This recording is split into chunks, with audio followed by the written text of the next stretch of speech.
kita berdoa. Haleluya. Bapa kami dalam surga, Bapa yang kami kenal, yang kami sembah dalam nama anak Tuhan Yesus Kristus, kami bersyukur pagi hari ini Tuhan, pagi hari yang indah ini Bapa, buat kebaikan kemurahan-Mu, buat penyertaan-Mu yang sempurna, perlindungan-Mu yang besar dalam hidup kami. Hingga pagi hari Tuhan kami boleh di tempat ini Tuhan. Tuhan, satu hal yang kami mau Tuhan, kami mau persembahkan hidup kami kepada Tuhan. Seluruh tubuh jiwa kami Bapa kami persembahkan kepada-Mu Bapa, sebagai persembahan kami yang hidup, yang berkenan dan tulus di hadapan-Mu Tuhan Yesus. Bapa, berkati barakan pagi hari dari awal pertengahan hingga akhirnya. Biarlah Engkau Tuhan berkuasa yang berdalam dalam ibadahkan pagi hari ini. Biarlah Tuhan semua kami hari pagi hari Tuhan boleh diurapi, dipulihkan, disembuhkan di dalam nama Yesus. Kami tahu Tuhan bukan karena kuat dan gagah kami Bapa, tapi karena anak-Mu saja lah Tuhan yang selalu menyertai kehidupan kami Bapa. Terpujilah Tuhan Yesus, biarlah hari Tuhan menjadi hari yang indah bagi kami, dimana kami boleh bersuka di hadapan-Mu Tuhan, menaikkan pujian kami, penyembahan kami, bahkan Tuhan dan bersama kasih hidup kami dalam tangan pengasihan-Mu Tuhan. Bawa kami masuk dalam hadirat-Mu Bapa, karena kami tahu dalam hadirat-Mu Tuhan kami boleh kemenangan, kami boleh kelepasan, kesembuhan Bapa. Terima kasih Tuhan, terima kasih Allah yang baik. Kalau pagi hari ini kami boleh bernapas, Tuhan ajar kami untuk bersama kasih hidup kami Tuhan dalam tangan-Mu Bapa. Karena kami tahu Tuhan, Engkau menjadikan kami berharga dari mata-Mu Tuhan Yesus. Dan Yesus yang menjadi kebenaran dalam hidup kami. Bila selama kami hidup Tuhan, Engkau yang ada dalam hidup kami Bapa. Bila kami Tuhan boleh mengasihi-Mu Tuhan, dan Engkau mengasihi kami Bapa. Dunia tidak bisa memberikan kasih yang seperti Engkau Tuhan. Dan tidak ada satu pun kasih yang boleh memisahkan kami dari kasih Tuhan. Terima kasih Tuhan Yesus.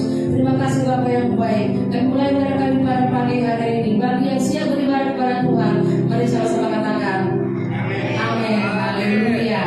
Haleluya. Bapak Ibu saudara bagi berdiri, hari ini adalah hari yang dijadikan Tuhan. Mari kita bersuka dan bersorak pada Tuhan. Haleluya. Tuhan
kembali.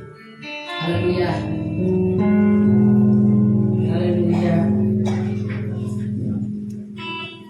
Terima kasih Allah.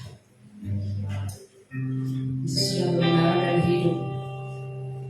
Tidak ada kasih yang melebihi kasih Allah dalam hidup kami.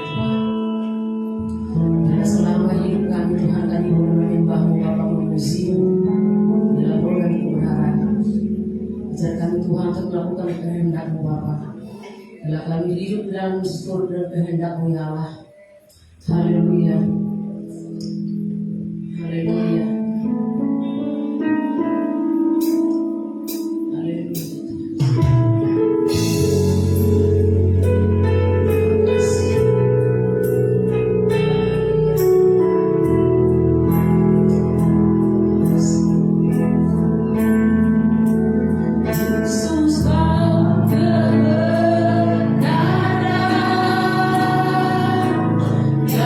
Yeah.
Saudara, saya boleh menikmati hadirat Tuhan pagi hari ini. Bapak sekalian terjadi kehidupan kita, semuanya mendatangkan kebaikan. Amin. Mari saudara, apapun terjadi kehidupan kita, jangan pernah memisahkan kita daripada kasih Tuhan. Tetaplah setia menyembah Tuhan, memuji Tuhan. Karena suatu hari nanti kita akan kembali kepada Tuhan. Amin. Haleluya. Biar bumi berlalu, gunung belajar, kasih Tuhan.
Masih berdiri Bapak Ibu, kita mau mendengar firman Tuhan. Haleluya.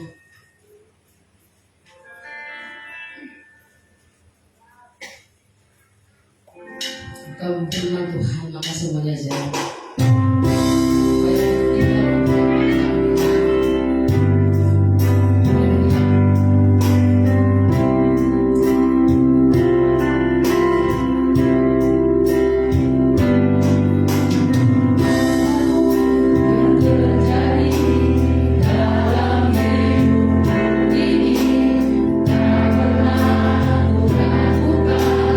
Kasih-Mu Tuhan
datang dari surga melawan kami.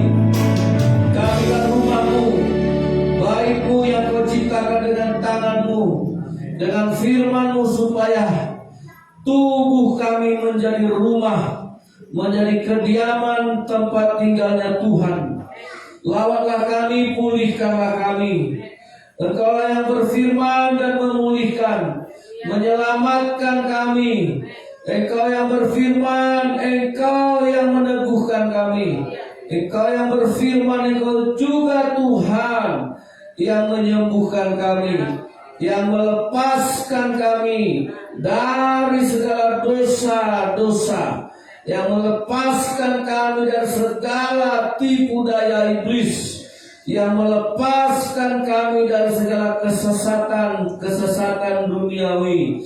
Di dalam nama Yesus berfirmanlah Engkau, karena firman itu adalah Allah, dan Allah itu adalah firman. Kami sambut firman-Mu dengan hati yang percaya, haus, rindu, lapar akan kebenaran.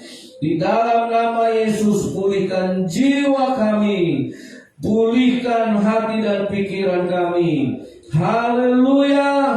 Tuhan Yesus, berfirmanlah Engkau, sebab kami mendengarkannya. Amin. Silakan duduk. Tuhan Yesus memberkati kita.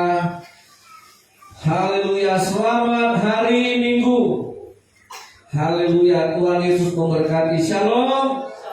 Haleluya. Siap mendengar firman Tuhan? Amin. Saudara, saya masih memberitakan firman Allah tentang iman. Mari kita sama-sama katakan iman. 1, 2, 3. Iman. Saudara, yang saya khawatirkan, iman yang kita punya sekarang adalah iman yang dari iblis. Maaf, saudara yang dikasih oleh Tuhan, ya. Nah, saya akhir-akhir ini saya hanya membaca firman Tuhan, saya hanya baca tentang iman saja. Ya. Tentang iman saja saya baca. Apa yang saudara artikan selama ini tentang iman? Ada yang mau jawab? Gak apa-apa. Mungkin saya bisa, karena saya juga dulu sama. Selalu kita artikan iman itu percaya kepada Tuhan, ya kan? Keyakinan kita kepada Tuhan, ya. Nah, keyakinan, kepercayaan kita kepada Tuhan. Nah, sebenarnya kepercayaan kita tumbuh kepada Tuhan karena ada yang kita mau, karena ada yang kita butuh dari Tuhan. Saudara, itu kepercayaan terhadap manusia, bukan terhadap Tuhan. Kalau kita percaya karena ada yang kita mau, kita percaya karena ada yang kita perlu, kita percaya karena ada yang kita inginkan dari Tuhan. Nah, saudara, saya kalau mau katakan itu bukan iman. Nah, pertama sekali saya akan mengajak kita dari kitab Yohanes pasal 1 ayat 1. Pada mulanya adalah firman, firman itu bersama-sama dengan Allah, dan firman itu adalah Allah. Bisa diikuti? 1, 2, 3. Pada mulanya adalah firman, firman itu bersama-sama dengan Allah, dan firman itu adalah Allah. Siapakah firman? Allah. Dan siapakah Allah? Firman.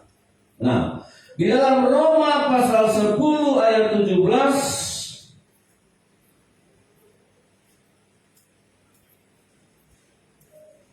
Roma 10 ayat 17, 2, 3. Jadi iman timbul dari pendengaran, dan pendengaran oleh firman Kristus. Dari mana iman kita timbul? Dari pendengaran. Pendengaran terhadap firman. Jadi iman tidak mungkin muncul dari tempat lain. Nah, saudara, iman, firman, dan Allah itu satu kualitas. Itu satu pabrik. Firman itu adalah Allah, Allah itu adalah firman.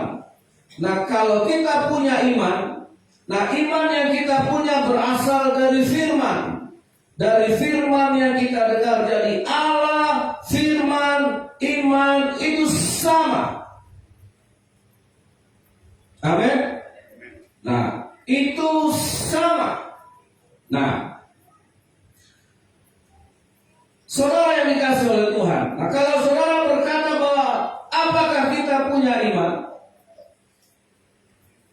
Kalau hanya iman itu kita artikan sebagai percaya kepada Tuhan, yakin kepada Tuhan, ya, mengenal Tuhan, atau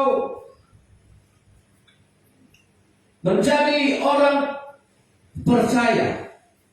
Nah, saudara yang dikasih oleh Tuhan, karena ingat, iblis akan menyerupai imanmu, sehingga iman itu yang dari iblis kadang-kadang kita sangka itu juga iman. Nah, sekarang saya tanya, apakah kalau kita katakan iman adalah percaya kepada Tuhan, iblis percaya nggak sama Tuhan? Nah, buka Yakobus 2 ayat 19. Yakobus 2 ayat 19, 2-3. Engkau percaya bahwa hanya ada satu Allah saja, itu baik.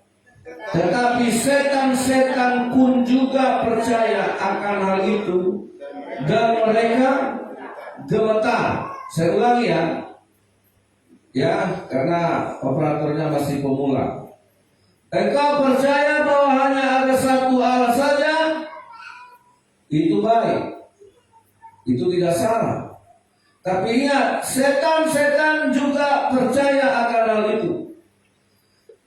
Nah, kalau saudara hanya sampai pada taraf percaya kepada Tuhan, setan juga sama.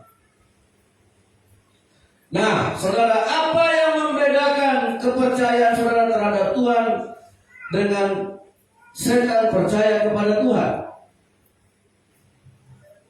Saudara, iblis percaya kepada Tuhan, tapi dia tidak taat sama Tuhan. Apapun firman Tuhan tidak akan dilakukannya. Dia jadi setan karena dia melanggar, karena dia memberontak. Apa bedanya kalau kita hanya percaya kepada Tuhan tapi tidak mendengar, tidak melakukan, tidak taat? Apa bedanya? Tuhan suruh mengampuni, kita tidak mengampuni. Ya, Tuhan suruh kita memberi, Tuhan bilang berilah, kita tidak memberi. Tuhan bilang balaslah kejahatan dengan kebaikan, terus kita tidak mau. Ya, Tuhan bilang doakan musuh, ampuni musuh, terus kita tidak mau. Setan juga begitu. Ya. Jadi saudara, kalaulah benar iman kita berasal dari firman, maka iman itu akan melakukan apa yang difirmankan. Dia tidak mungkin membantah. Jangankan membantah, beralasan pun tidak. Oh, mau hujan, mau badai.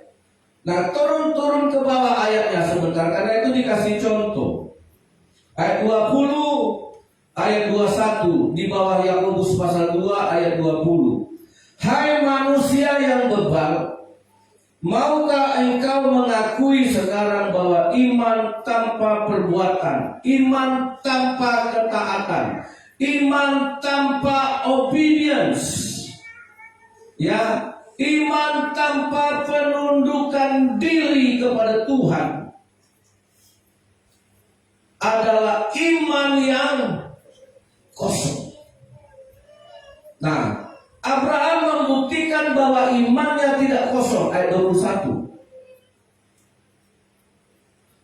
Bukankah Abraham bapak kita dibenarkan karena perbuatan-perbuatannya ketika ia mempersembahkan Ishak anaknya di atas?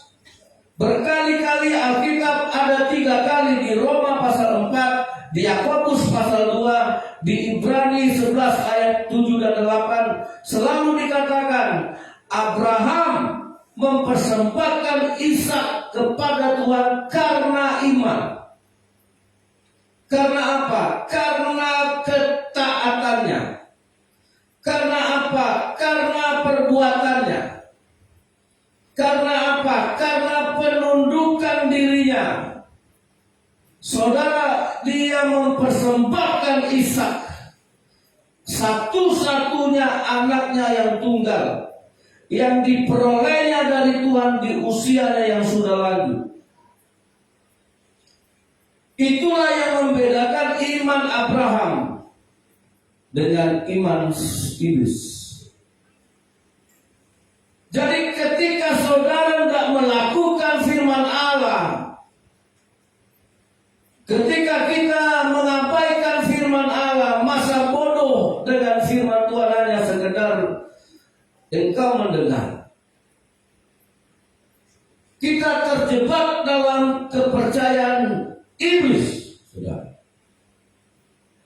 Makanya saudara, saya mau tanya hati nurani kita. Apakah ketika kita membaca firman Allah, saudara termotivasi, saudara mendapat kekuatan untuk melakukan apa yang didengar Abraham dari Tuhan?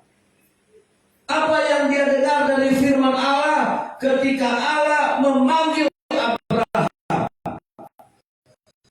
Abraham, tidak ada kata-kata. Abraham berbeda. Itu baru iman. Tidak ada duduk di rumah. Nah, Abraham berkata, walaupun dia tak tahu tempat yang dimakan. Jadi Kristen bukan agama. Saya kalau ada teman-teman saya diskusi agama seberang itu, ini hukuman ini, melakukan ini pahala ini, memberi anak yang dipaksa oleh pahala 1000 kali sholat tadi. Wah, itu hubungan rusak yang kadang saya melakukan. Nah, apakah firman Allah ini? Jadi ketika kita mendengar firman Allah, sekaligus kita juga menerima kemampuan dari Allah untuk melakukan sekalipun itu tidak mungkin. Sekalipun itu tidak mungkin. Mungkinkah saudara kalau saudara punya anak 1 Tuhan minta? Jangankan anak, saudara punya uang 1 juta terus Tuhan minta 1 juta. Mau nggak lakukan? 1000 alasan akan muncul. Iya, 1000 alasan akan muncul. Karena apa? Karena manusia nggak pernah termotivasi dengan firman. Saudara, ketika Allah bilang sama Yosua, Yosua, ya Tuhan, seperti janjiku sama Musa, seperti janjiku sama nenek moyangmu Abraham, aku akan berikan tanah Kanaan ini kepadamu. Tanah yang kau pijak akan menjadi milikmu. Itu kan firman Tuhan. Amin. Itu Nah, ketika Yosua masuk di dalam tanah Kanaan, 31 raja, 31 kerajaan tinggal di dalam tanah Kanaan itu. Waktu saudara, jadi di dalam firman itu ada bobot kekuatan Allah kalau kita melakukan. Kalau kita tidak lakukan, ya tidak terjadi apa-apa. Nah, makanya Yosua itu merenungkannya sampai dia dengan kekuatan dalam firman Allah. Ayo kita maju, kita kuasai tanah Kanaan. 31 raja di tanah Kanaan takluk di bawah kekuatan dari Yosua. Itu baru saudara iman. Amin. Kalau tidak, mati.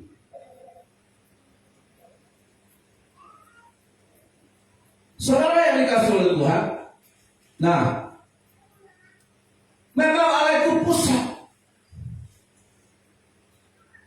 Kembali kepada Allah.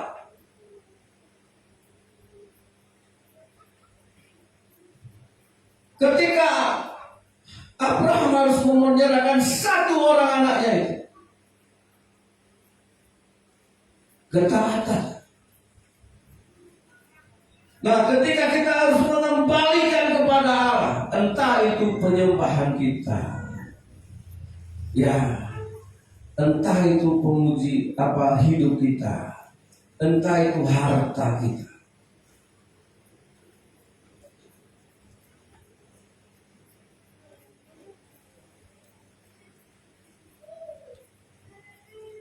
Saudara, ada 4 kasus. Nah, di sini iman timbul dari pendengaran. Semuanya mendengar. Itu kan sudah diajarkan oleh Tuhan Yesus dalam Matius pasal 13. Orang yang mendengar firman Allah seperti benih yang jatuh di pinggir jalan. Dia dengar firman Allah, tapi datanglah iblis, datanglah burung, mengambil bibit benih yang jatuh di pinggir jalan. Itu orang dengar. Tapi dibiarkannya iblis mencaplok firman Allah karena dia tidak ngerti. Tidak ngerti itu karena dia cuek. Tidak ngerti itu karena dia tidak butuh, tidak perlu. Tidak ngerti karena dia tidak mau, karena dia tidak suka. Tidak ngerti itu karena dia tidak ingin tahu firman Allah itu. Ya, dia dengar, ya, tidak terjadi apa-apa. Nah, benih yang jatuh di tanah yang berbatu. Nah, ingat tadi iman timbul dari mendengar. Nah, jatuh di tanah yang berbatu-batu artinya apa? Ketika matahari menyinari benih yang jatuh di tanah berbatu, matilah dia. Karena tanahnya berbatu-batu, akarnya sedikit, kena sinar matahari, mati. Ini orang dengar, ya, dia dengar. Tapi datang penderitaan, tapi datang malapetaka, tapi datang kesusahan, tapi datang cobaan, datang ujian, mati ini. Redup, tersinggung, redup. Difitnah orang, redup. Dilukai orang, redup. Saudara, disakiti, jatuh. Ya kan? Saudara, nah, mati lagi. Yang ketiga, orang dengar firman seperti benih yang jatuh di semak-semak. Apa itu? Dengar firman tetapi kekhawatiran akan dunia, kekhawatiran akan kekayaan, ya, menghimpit firman. Ternyata imannya masih di bawah kekayaan. Ternyata imannya atau firmannya masih di bawah dari segala ambisinya, jabatannya, dan pekerjaan. Ini mati. Ya, ternyata target-target duniawi kita lebih kita utamakan dari Tuhan. Target-target usaha kita, target-target segala macam yang kita rencanakan, yang kita mau kejar. Ya, nah akhirnya firman tadi mati. Saudara, nah ayatnya yang keempat, mendengar firman itu seperti benih yang jatuh di tanah yang baik. Apa itu tanah yang baik? Sehingga benih yang jatuh tadi, firman yang didengar tadi jatuh di tanah yang baik, sehingga dia berhasil 30, 60, 100 kali lipat. Nah, itu iman. Iman itu pasti bertambah. Dan Allah menjadikan iman itu karena di dunia ini kita banyak persoalan. Allah memberikan iman itu karena di dunia ini kita akan banyak mengalami kesulitan. Abraham mengalami kesulitan. Yosua mengalami kesulitan. Raja Daud mengalami kesulitan. Yusuf mengalami kesulitan. Daniel mengalami kesulitan. Tapi apa artinya kesulitan itu dibanding dengan imannya? Musa mengalami kesulitan enggak? Mau berjalan laut terbentang di depan. Tapi enggak ada artinya kesulitan itu kalau imannya hidup. Amin. Nah, karena Tuhan tahu kita menghadapi pencobaan, jangan hanya merengek-rengek sama Tuhan. Oh Tuhan, tolong aku. Oh Tuhan, kasihani aku. Pernah saudara dengar Abraham merengek-rengek gitu sama Tuhan? Pernah saudara baca dari kitab Yusuf merengek-rengek, Tuhan, kenapa aku dimasukkan penjara? Padahal aku tidak salah. Tuhan, kenapa aku mesti dijual oleh saudaraku?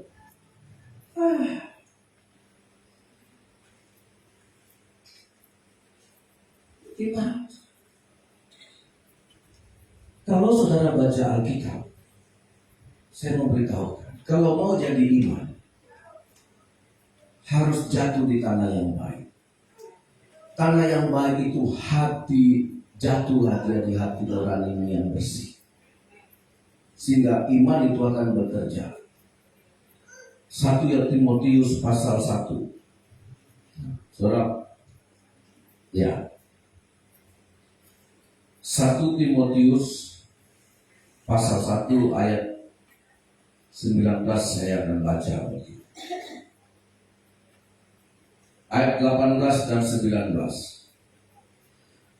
1 Timotius pasal 1 ayat 18 dan 19. Tugas ini kuberikan kepada Timotius, anakku, sesuai dengan apa yang telah dinubuatkan tentang dirimu, supaya dikuatkan oleh nubuat itu, engkau memperjuangkan perjuangan yang baik. Engkau memperjuangkan perjuangan yang baik dengan iman dan hati nurani yang murni. Apa itu iman? Yang kita dengar dari firman. Apa itu firman Allah? Dia harus jatuh di hati nurani. Baca Alkitab itu pakai hati nurani. Jangan saudara main-main. Bisa baca, bisa hafal, tapi nggak ada gunanya kalau iman tidak jatuh di dalam hati nurani. Nah, ayat 19. Beberapa orang telah menolak hati nuraninya yang murni. Beberapa orang telah menolak hati nuraninya yang murni itu. Dan karena itu apa yang kandas? Apa yang kandas? Iman. Seperti kapal yang berlayar tersangkut, tidak bisa bergerak, kandas.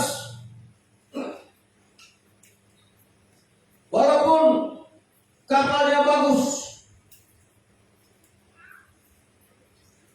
ya, saudara, nah kan kita bisa lihat. Sekarang lihat, apakah iman kita kandas? Stop. Iya kan? Saudara, iman kita tidak bergerak, macet, mandek.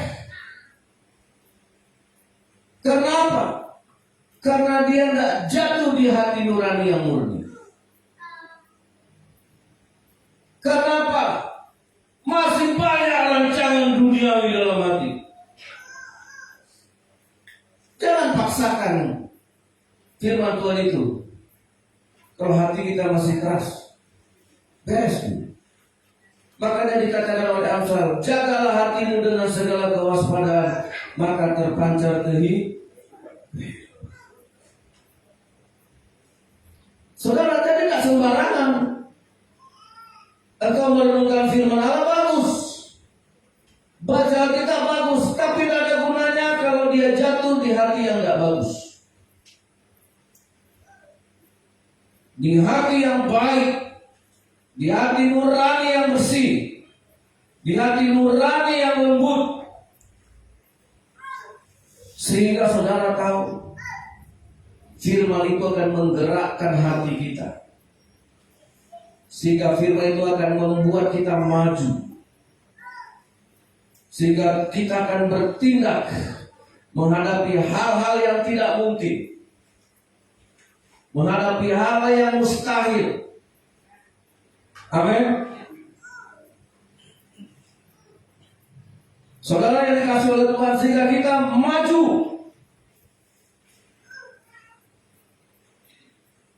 Ini iman. Jangan iman iblis. Iblis tahu firman, tahu. Iblis dengar firman, dengar. Tapi iblis tidak akan pernah mau lakukan. Tapi iblis tidak akan mau melakukan firman Allah. Apapun yang dikatakan Tuhan, iblis tahu. Apapun firman Tuhan itu iblis kenal. Tapi tidak akan mau dia melakukan. Dan saya takutnya gereja punya iman seperti itu, tidak mau melakukan. Padahal nyawa iman kita dengan firman itu sama. Saudara, padahal kualitas iman itu dengan firman itu sama.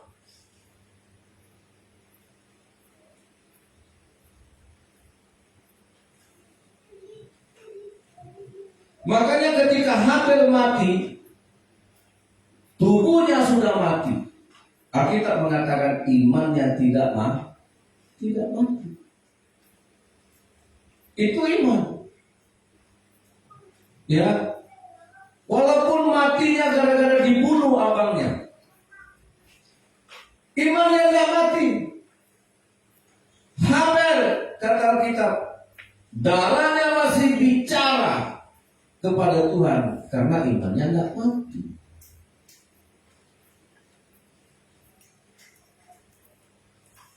Karena iman Habel dengan Kain kan kakak beradik, lahir dari rahim yang sama, lahir dari bapak yang sama. Bapak Habel, bapak Kain sama.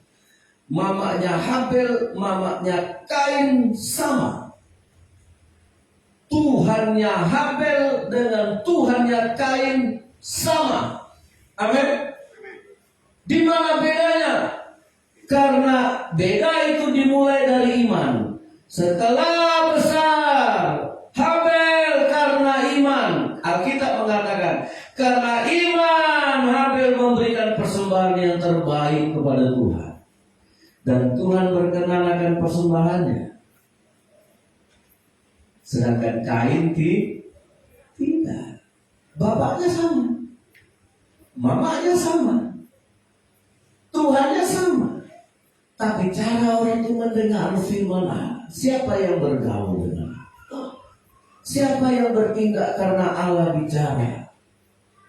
Berarti ketika Kain mempersembahkan persembahan kepada Tuhan, itu bukan karena Allah berfirman, karena pandai-pandaian dia. Iya kan? Karena pandai-pandaian dia.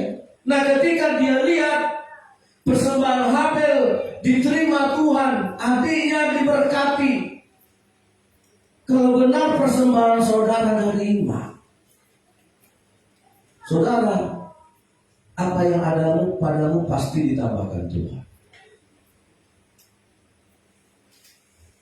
Nah, kain kan ini sama kok. Nah, saudara, lihat, kain dan Habel itu sama, tapi imannya beda. Beda imannya. Dan Habel kepada persembahan. Jadi kita jangan asal kasih persembahan. Kalau memang karena cinta kita kepada Tuhan, karena iman kita itu timbul dari mendengar firman Allah. Kalau 2 peser yang kita punya itu sampai kepada Tuhan, betapa luar biasanya ketika benih itu jatuh di tanah yang baik, 30 kali lipat, 60 kali lipat, 100 kali.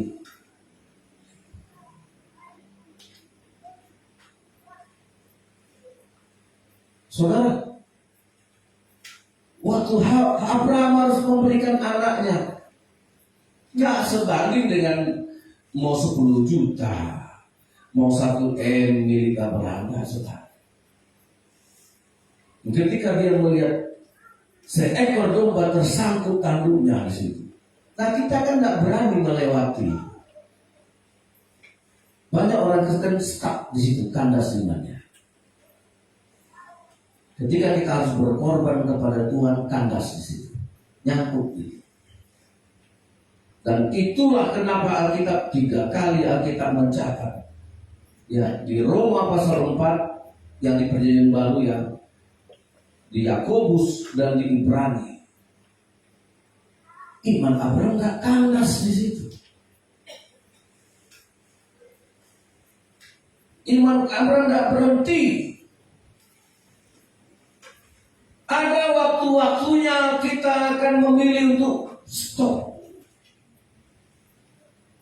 Saudara, saya kalau diperhadapkan dengan hal ekonomi, memang ekonomi itu bisa jadi berhala.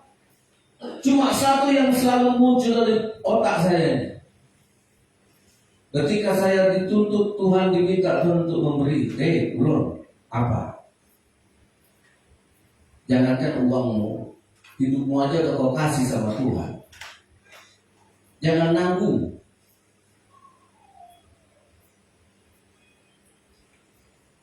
Jangan nanggung. Itu selalu bicara di hati saya. Jadi saudara yang dikasih oleh Tuhan.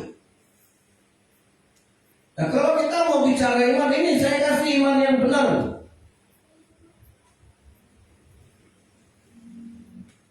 Iya. Karena lawan iman itu apa? Berhala. Berhala, penyembahan berhala yang akan mematikan iman. Siapa berhalanya? Diri kita. Diri kita. Seringkali perut ini jadi Tuhan.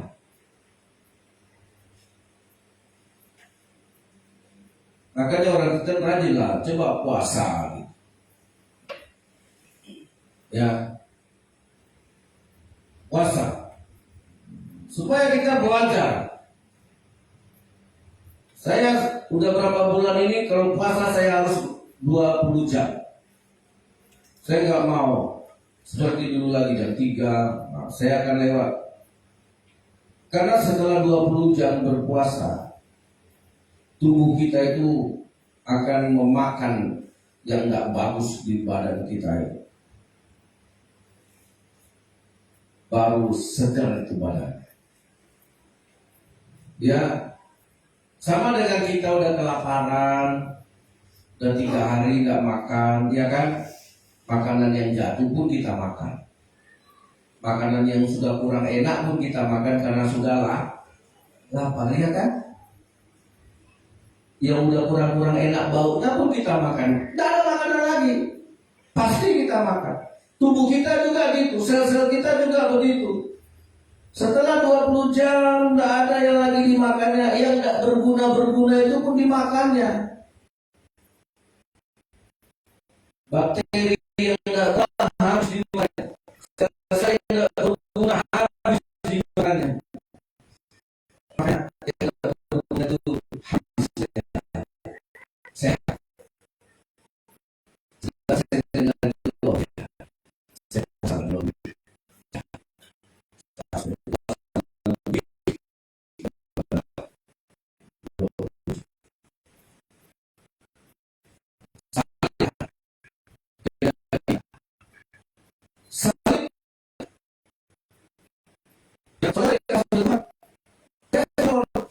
Sampai saya ngomong di mana? Karena siang suka ada yang nggak makan. Oh, misalnya ada jengkol, ada pas, segala macam. Sini makan. Saya bilang, yang aja saya kan musuh. Don, apa? Ini udah masak, makan kita. Sorry lah, aku nggak makan hari ini. Kenapa? Aku sore baru makan. Kenapa? Udah lah, dibungkusin aja. Nah, mereka itu udah kemana sih? Mereka siapkan itu, bungkusin itu. Istri saya tanya, ini Pak rantang dari siapa ini? Iya, nah kalau kayak gini rantang orang kesini lagi. Terus mereka tanya, kenapa? Saya puasa.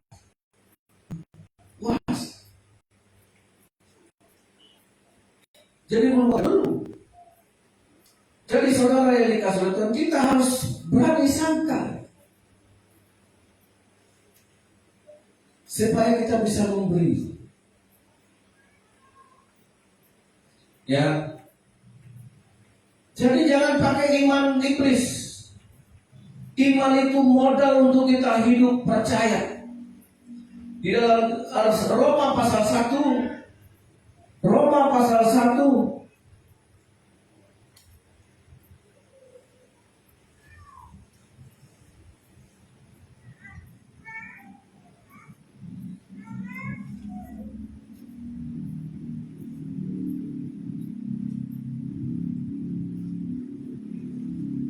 ayat 16, sebab aku mempunyai keyakinan yang kokoh dalam Injil, karena Injil adalah kekuatan Allah yang menyelamatkan setiap orang yang percaya, pertama-tama orang Yahudi, tetapi juga orang Yunani. Sebab di dalamnya nyata kebenaran Allah yang bertolak dari iman, memimpin kepada iman, seperti ada tertulis, orang benar akan hidup oleh iman. Seperti ada tertulis, orang benar. Ini orang benar. Sasaran dari firman Tuhan, sasaran atau tujuan dari khotbah seorang pendeta di atas mimbar ketika menyampaikan firman Allah adalah supaya orang mengaku dosa dan bertobat. Itu tujuan hamba Tuhan menyampaikan firman Tuhan. Amin. Supaya kita mengaku kekurangan kita, kesalahan kita, supaya lahir orang benar. Karena orang benarlah yang akan hidup oleh iman. Garis bawahi, orang benar adalah orang yang lahir dari kesalahan yang diampuni, dari kesalahan-kesalahan yang diperbaiki, dari kesalahan-kesalahan. Jangan lanjutkan kesalahan itu. Jangan teruskan. Jangan pupuk kesalahan. Kalau hatimu keras, jangan teruskan hati yang keras. Amin. Kalau hatimu membatu, jangan teruskan itu. Kalau hatimu kikir sama Tuhan, jangan teruskan itu. Kalau kita masih berdendam, jangan teruskan itu. Harus keluar sebagai orang benar. Amin. Saudara, jangan teruskan. Kalau hati kita masih jahat,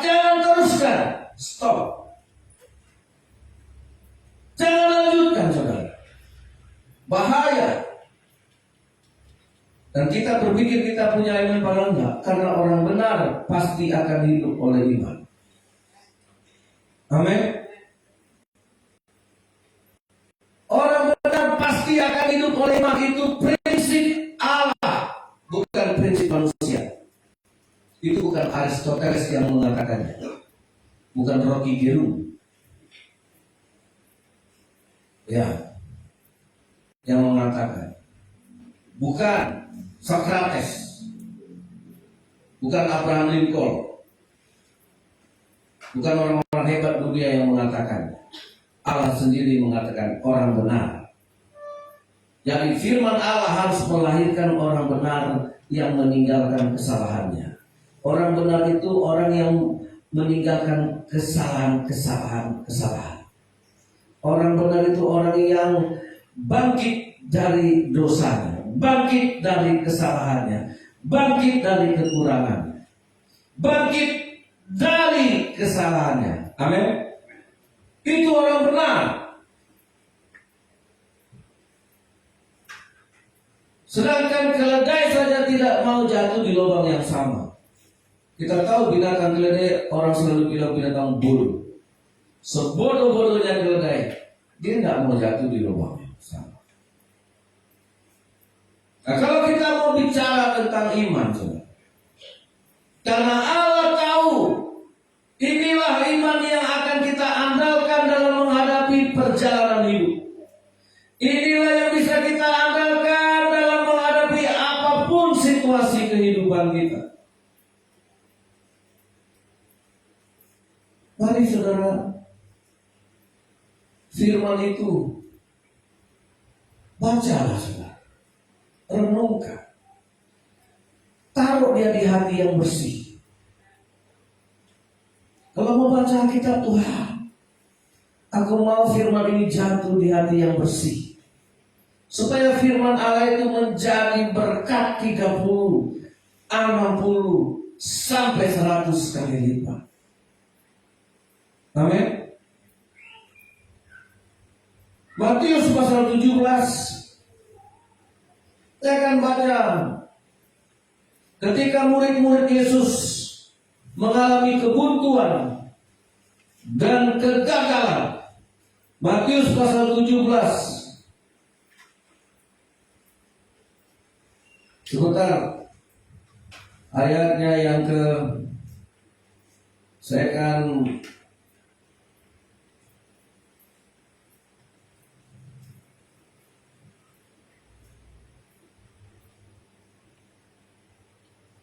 ayat 18.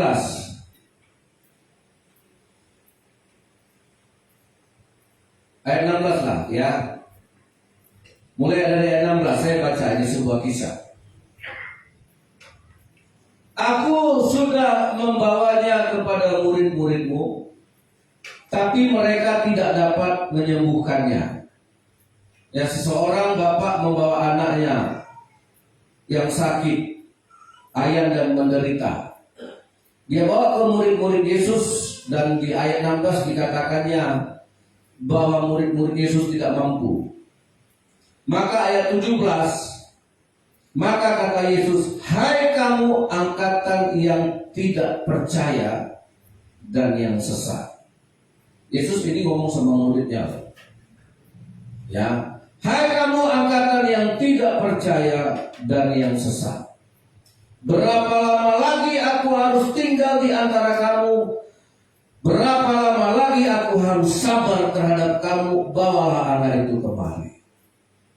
Saudara, jangan-jangan perkataan ini sama Tuhan katakan. Jangan-jangan Tuhan bilang kita juga masih belum percaya. Jangan-jangan Tuhan Yesus juga masih bilang kita ini sesat. Sama seperti dia berkata kepada murid-muridnya. Ya, makanya saudara serius dengan Tuhan. Berapa lama lagi aku harus sabar terhadap kamu? Bawalah anak itu kemari. Ayat 18. Dengan keras Yesus menegur dia, lalu keluarlah setan itu daripadanya, dan anak itu pun sembuh seketika itu juga.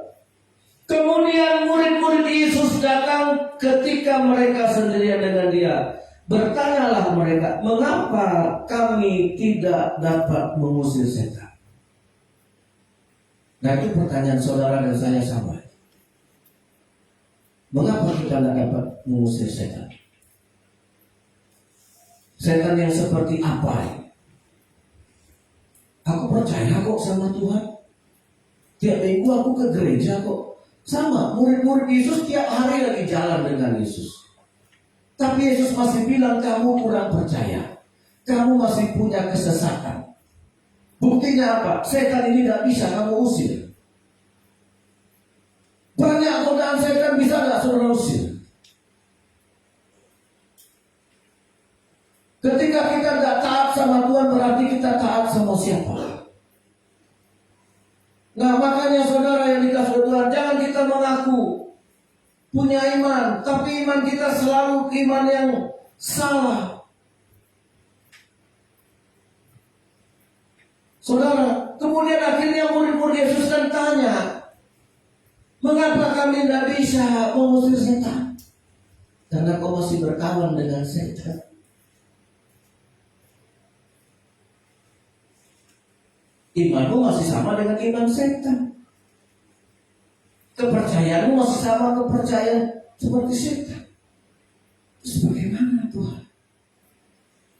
Nah, kemudian ayat 2, kemudian murid-murid Yesus, saya ulangi ya, Matius 17 ayat 19, kemudian murid-murid Yesus datang dan ketika mereka sendirian dengan dia, bertanyalah mereka, mengapa kami tidak dapat mengusir setan? Ia berkata kepada mereka, karena kamu kurang percaya. Sebab aku berkata kepadamu, sesungguhnya sekiranya kamu mempunyai apa? Iman sebesar biji sesawi saja, kamu dapat berkata kepada gunung ini, pindah dari tempat ini ke sana, maka gunung ini akan pindah. Dan takkan ada yang mustahil bagi kamu. Amin. Bila Tuhan bicara iman, Yesus bicara iman. Saudara, karena iman, firman Yesus itu sama. Dia bicara tentang iman. Kalau kau punya iman sebesar biji sesawi saja, gunung yang besar ini kau bisa pindahkan. Bukan iman yang dipindahkan gara-gara gunung. Jangan iman kita yang pindah gara-gara gunung. Itu saudara. Jangan iman kita yang pindah gara-gara kepentingan-kepentingan dunia ini. Jangan iman kita yang bergeser. Selama ini yang terjadi apa? Iman yang kita geser, dunia yang kita dulukan. Iya kan? Iman yang kita geser karena kecil dia, gampang digeser. Gampang digeser. Nah, saudara yang dikasih oleh Tuhan, iman yang gampang digeser inilah yang terjadi. Makanya cari dulu kerajaan Allah. Mau tahu iman kita kuat, tidak bisa digeser. Yang bergeser gunung, bukan iman. Amin. Amin. Ya, apapun kepentingannya, bukan imannya yang pindah, gunungnya yang pindah. Kan imanmu kecil. Saudara, waktu anak saya ikut kegiatan apa, saya lupa itu. Sekali-sekali kan bisa banyak. Hari Minggu tidak ke gereja. Dia bilang, oh tidak bisa bu. Saudara, bukan iman kita yang harus kita geser. Sekalipun beramai-ramai mereka harus menggesernya, iman kita tidak boleh bergeser. Amin.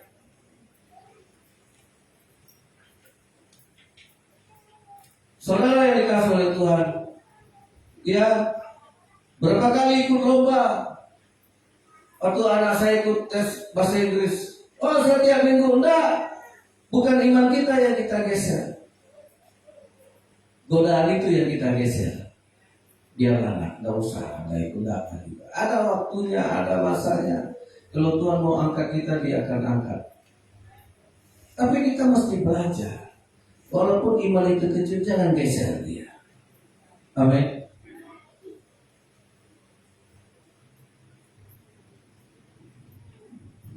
Itu Tuhan Yesus bilang sama murid, kau punya iman, gunung ini yang bergeser, bukan imanmu yang bergeser.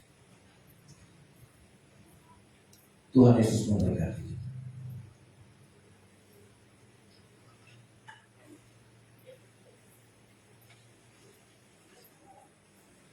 Firman-Mu berkata, kau besertaku, maka kuatlah roh dan jiwaku.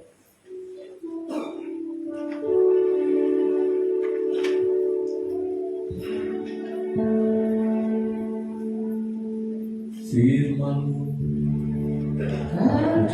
kita berpuji jadi saudara.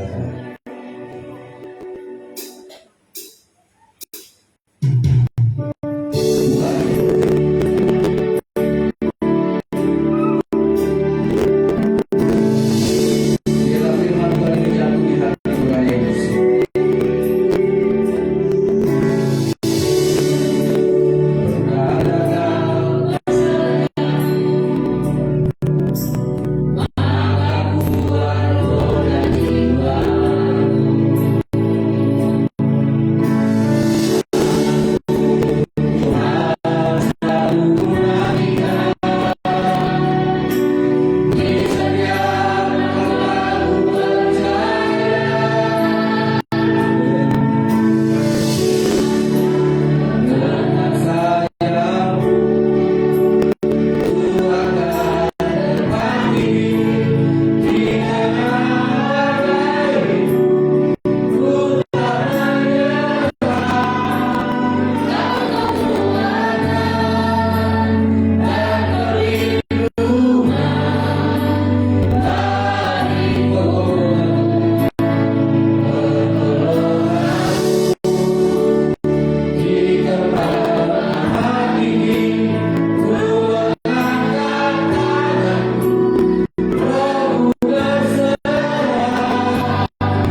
tidak bawa apa-apa ke dunia ini. Dan kami juga ingin kembali kepada Tuhan tanpa membawa apapun. Terima kasih Tuhan untuk memanggil kami. Kami milik-Mu Tuhan. Jangan sampai kami disesatkan oleh dunia ini dan juga oleh iblis. Biarlah kami pulang hari ini sebagai orang yang dibenarkan. Terima kasih Tuhan. Di dalam nama Yesus kami mengakui dosa kami. Kami mau bertobat. Di dalam nama Yesus, haleluya. Amin.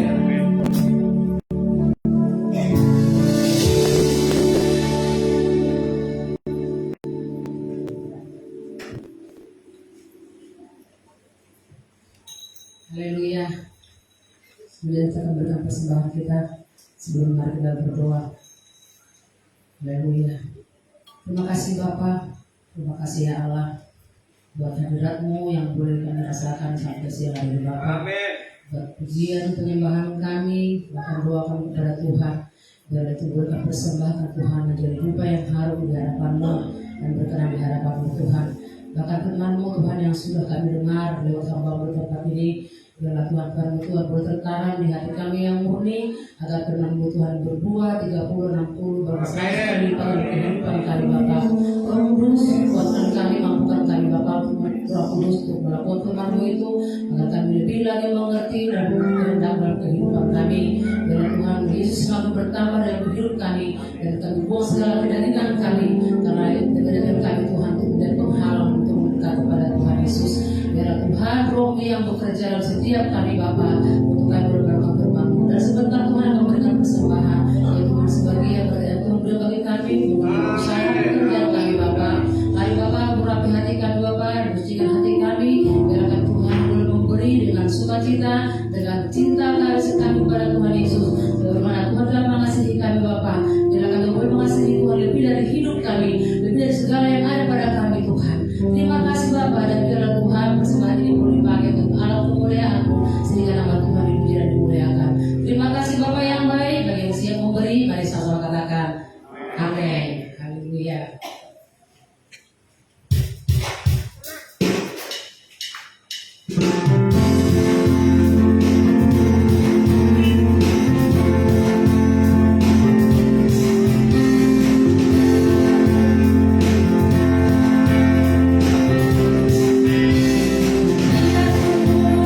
Beranda dan selalu bergoyang.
Puji Tuhan, pada hari ini selamat hari Minggu.